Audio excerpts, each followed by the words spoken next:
Ketika musim kemarau baru saja berlalu, seekor burung pipit merasakan tubuhnya kepanasan. Lalu ia mengumpat kepada lingkungan yang tidak bersahabat dengannya. Kemudian ia memutuskan untuk meninggalkan tempat yang sejak dulu menjadi habitatnya. Ia terbang ke utara, yang konon kabarnya di sana udaranya selalu sejuk dan dingin. Ternyata benar, ia mulai merasakan sejuknya udara di utara. Makin ke utara, ia makin merasakan sejuknya udara di sana. Ia semakin bersemangat memacu terbangnya lebih ke utara lagi. Terbawa oleh nafsu, ia tidak sadar bahwa kepakan sayapnya telah tertempel oleh gumpalan salju.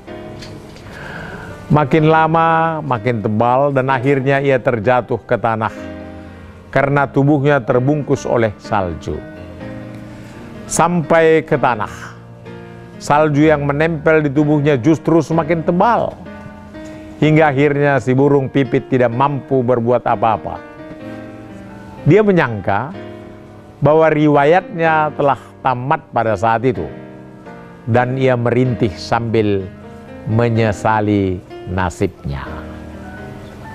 Mendengar suara rintihan si burung pipit, ada seekor kerbau yang kebetulan melintas dan menghampirinya. Namun si pipit kecewa. Mengapa yang datang hanya seekor kerbau? Ia pun mengharik si kerbau agar menjauh, dan dalam hatinya mengatakan, makhluk yang tolol tidak akan berbuat sesuatu untuknya. Si kerbau tidak banyak bertanya.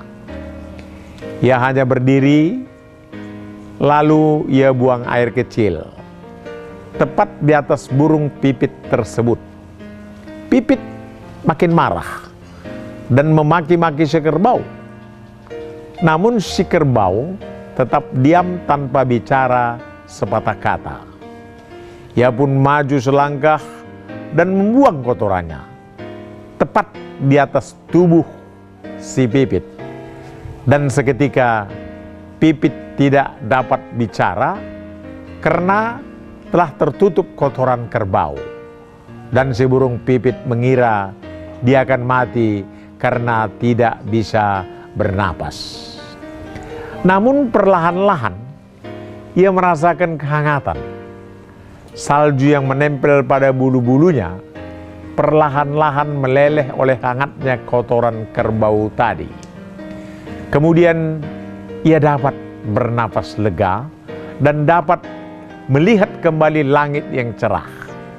Si pipit berteriak kegirangan, bernyanyi keras sepuas-puasnya karena mendengar suara nyanyian si burung pipit.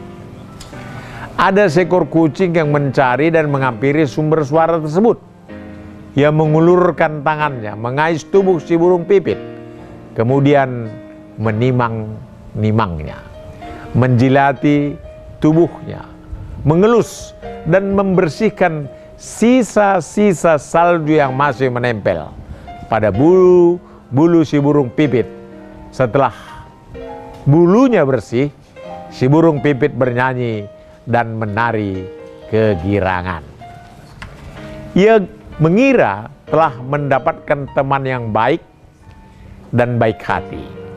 Tapi apa yang terjadi kemudian?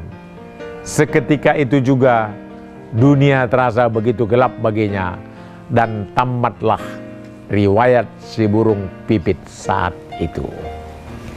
Pemirsa BCN TV yang terkasih dan di mana saja Anda berada, dalam kehidupan tidak semuanya yang nampak baik itu baik, jahat itu jahat.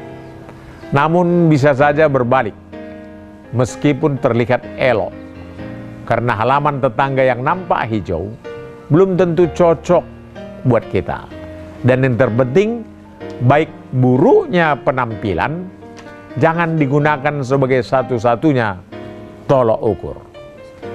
Serta ketika kita baru saja mendapatkan kenikmatan, jangan sampai lupa serta keburu nafsu, agar kita tidak melupakan apa yang seharusnya dilakukan selanjutnya. Amin. Tuhan memberkati.